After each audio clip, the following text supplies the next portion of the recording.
We're here at Formula E on our home turf here in Portland, Oregon at the Portland International Raceway. And not only has it been good not to jump on a plane and fly halfway across the country to see electric motor racing, it's also been great to see what's been going on in the Formula E world over the last year, as well as what's been going on at ABB, who we are guests of here at the race. Already, we have chatted about the transition from CCS to NACS in the North American charging market and how that will affect ABB in the way it produces charging stations moving forwards. Kate has given you a bit of a flavour of the pit lane here at Formula E with a quick exploration of the Porsche garage and also a very brief talk about how the cars are charged using special portable versions of ABB's Terra charging stations. But now we're going to put a little bow on our Formula E experience by reaching out to one of our friends who is here at the race and is just about to head off to Pikes Peak International Hill Climb, the lovely Kyle from Out of Spec Reviews. Kyle, it's great to see you. We're finally on camera together. First time ever on YouTube, you and me, we hang out all the time at these events. We nerd out about electric cars. There's no one that's been in the industry longer that I respect more than your coverage. Aww. So it's great to be able to join you on YouTube and to be on Transport Evolved. I've been a viewer well before I started on YouTube, so this is like legendary status achieved. So you and I have seen each other like a dozen times this year already. The last time I saw you, we were down in California for the Volkswagen ID Buzz reveal. Yes. What a vehicle. That Love looks it. great. Yes. And you really like it. I think you want to make a camper van or something and Who doesn't? go road tripping. Yes. I just hope it has enough oomph to do long distance trips. I'm not convinced of that. But something that cannot do long distances is, of course, the Formula E race cars. Yeah, that's true. But that's not the purpose behind Formula E. It's very short format racing, supposed to be high adrenaline, but some of the tracks they've chosen in the past haven't been all that high adrenaline because it's been lots about acceleration and deceleration and cornering. That's not what we've got here at the PIR, the Portland International Raceway. Yeah, I mean, our audience knows I love racing, I love electric, but I don't love Formula E. And I can't quite put my finger on why I think this racing series doesn't make sense. I'm here mostly because I wanted to see how they charge them, because it's brand new for this season. They have a new battery pack, new Gen 3 car, new ABB charging solution. They're using a Terra 184 in a box, which is pretty cool. But overall, I'm sort of struggling with the whole event, to be honest. Right, because we were talking about this off camera. This is the only race in North America. Yes, and it's supposed to be a sustainable racing series. And everything you see here was flown in. They have literally boxes and all these containers that are meant to go on air freight. And look, I have a huge carbon footprint. I recognize that. It's not great. But it seems a little bit greenwashing to me to say this is sustainable racing. I can hear that. I can understand that. Of course, Sure. You know, there's lots of claims about carbon credits, but you're totally right. You know, the greenest form of racing is the one you do in your own backyard.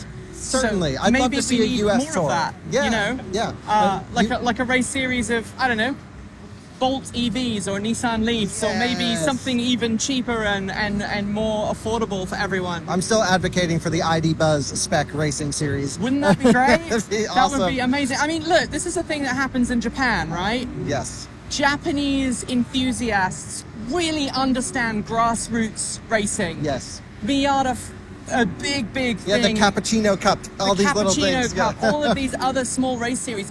And very often it's not big race teams. It's a local garage with their own mechanics and someone on staff who's pretty handy with a gearbox. I Yeah. mean, that's very different to what we see here.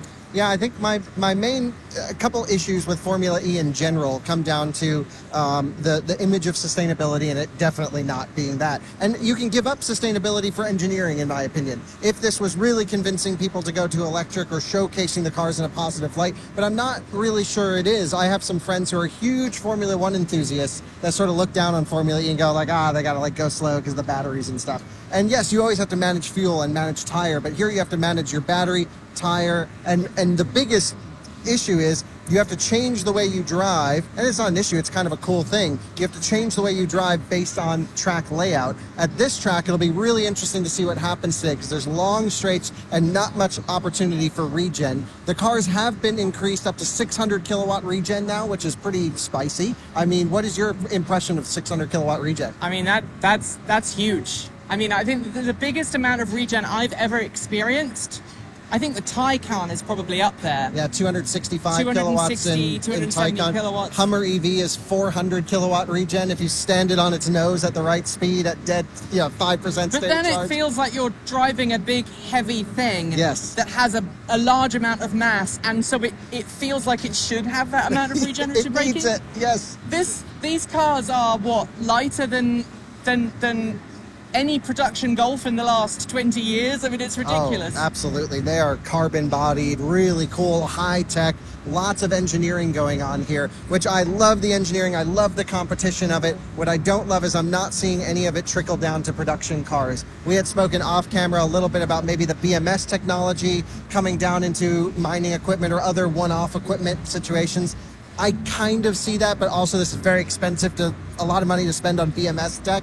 I think unlike Formula One, there's not much that trickles down. With Formula One, you have these huge race teams, big budgets, lots of automaker support, which truly we've seen a lot of automakers pull out of Formula E and none really come in that hard recently, I would say, in big numbers. I think we're down to NIO, Jag, Porsche, and Nissan as being the four main automakers. And, I just wish we would see, the engineering work being done here come to, the next-gen Taycan, but I doubt it will. I think that it's very interesting to see how we've got these different brands, right? They're all racing in the series, but they're not actually driving their own tech. They're driving what amounts to the same vehicle with some tweaks here and there. And I think maybe that might be some of the challenges. It's very difficult to trickle down tech developed in this race series if you're using exactly the same base model as everybody else. There are some tweaks. The regulations have changed over the years. But it's going to be interesting as those regulations are lifted and made less stringent. I think we're going to start to see more innovation like we did in Formula One, like we've seen in touring cars in Europe. Yes. And you try and a lot of this innovation is funny. I was in the pits talking to a lot of the teams and talking to charging companies, everyone here. No one can tell me any specs about the car. No. We know the power output, we know the regen output, we don't know the battery pack capacity, we don't know the charge times. I've heard anything from 15 to 45 minutes, no one knows. And the ABB guys tell me they're dispensing 50 to 60 kilowatt hours. The Porsche guys were like, no, it's 38.5 kilowatt hour gross and nothing more, and only 95% of that's usable. I'm like, what are we doing here if you can't even tell me the basic specs of the car? So I hope we get some more stats, more specs, more info, because to me, it's like we're here to cover nerd level 9000 stuff. I know your audience is extremely familiar with electric cars. We want to bring you guys the most detailed coverage possible, and we can't even find out a damn thing about the cars. You know a car that we do know a little more about, and we're going to touch on it really quickly. It's not a car, though. It's a van. A one-off production van going up Pikes Peak tonight. Yes. And you're flying out directly after this race to go see it. Yes, the Ford Supervan 4.2, I think, is the one that's running, slightly adapted from the Goodwood version that we saw. Some weight shedding, one motor reduction from that. Should 1.1 megawatts, I think, something like that. Of power output, It's a bit crazy. Next level. Really looking forward to it. There's a few cars I'm looking forward to see climb Pikes Peak this year. Of course, there's some combustion stuff, should be cool. There's going to be Hurley Haywoods driving a Taycan Cross Turismo Turbo S, which would be really cool. Or I should say Turbo S Cross Turismo. I got to get all the things in the right direction. But then there's also going to be a Rivian R1T. There's the Model S Plaid Unplugged car that'll go. It's a really cool event that is supporting electrification, but again, still needs a lot of work to get it into the next stage. A lot of money and a lot of investment. And of course, you had some significant snow on Pikes Peak last weekend. Yes. Because you're based in Colorado, so you know all about the weather in the last couple of weeks. We are at a point, though, where I think we're really starting to see people wanting to see just how fast and how far we can push this. Yes. Shortly after this weekend, we've got Goodwood. Yes. We've got the McMurtry Spieling, which has just been announced as a $1 million car. What's your take on that? Coolest thing on the planet. Absolutely love it. Because the engineering in it is absolutely mind-blowing. They're sucking the car to the road with a fan and then going quickly.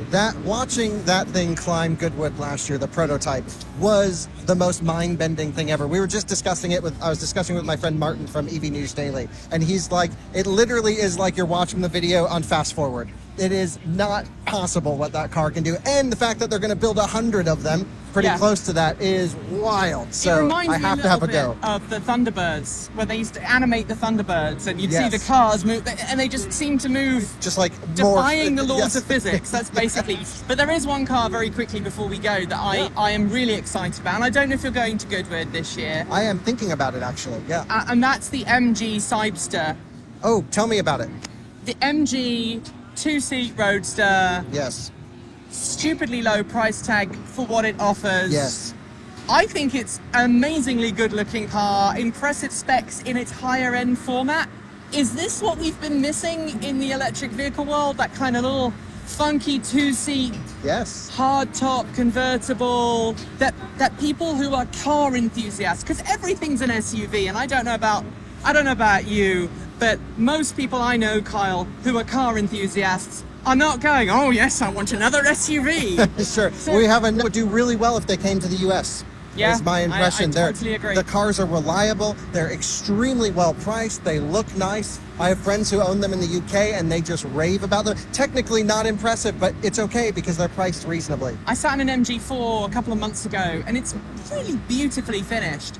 And I genuinely thought I was in a car that was 20 to 30 grand more expensive. You're right. When's the last time that's happened? Exactly. Kyle, it's been great. Remind people where they can check you out. Sure. Out of Spec Reviews is our EV nerd channel, so feel free to check that out if you're curious. Lots of charging content coming up here. You'll see a video on the ABB Formula E charger that we just shot. Pretty interesting charger, I thought. I think Formula E, let's see some adaptations to really make this thing a legit racing series. This is why I like you, Carl. You tell it how it is. Thank you so much. Yeah, for joining thank you. Appreciate it. And let's not wait a long time before we're next on camera together. Let's do more collabs. And thank you at home for watching. I hope you enjoyed that little chat. We should get Kyle on more often. The first time and hopefully not the last. If you want to leave your thoughts, it's a great way to do it by leaving them below, or you can reach out to us by leaving a comment on Patreon. You can visit our Discord chat room, or you can also reach out to us on Mastodon. If you want more, subscribe, hit the bell, and follow the links below to support us with a YouTube channel membership or a Patreon subscription. You'll also find links to our Ko-fi, Bitcoin, and Swag store, as well as that aforementioned Mastodon server. Scrolling on my right is the list of amazing Charged Up supporters, and shout-outs go out to our VGG Patreon supporters: Pedro Mora Pinheiro, Alan Tupper, Andrew Martin, Bennett Elder, Brophy Wolf, Chris Maxwell, Cyprian Laplace, Dan Blair, Gordon C., Hey Asker, John Tramal, Kyle Fox, Mark Eggleton, Peter Dillinger, Regine Fellows, Sean Tucker, Stefan Fremgen, Stephen Williams, Taslet in the Gong, Paul Bricknell, Tony Moss, Carl Hodgson, Chris Asentar, Denny Hyde, Lance Schall, Linda Irish, Mike Weeder, and Paul Nelson. And finally, big thanks to our off-grid supporters: Paul Conway, Kevin Burrowbridge, Stephen O'Donoghue, Jim Burness, Robert Flannery, Aaron Hahn, Ellery Hensley, Rory Litwin, JP Fagerback, Dave Kitchen, Andrew Glenn, Anonymous Freak, Chris and Michael Johnson, Clay Witt, CPU Freak 101, Eric Knack, Joe Bresney, Joe Hughes, John Henderson, Laura Reynolds, Marcel Ward, Matthew Drobnak, Nigel S., Reggie Watts, Will Graylin, and of course Ian,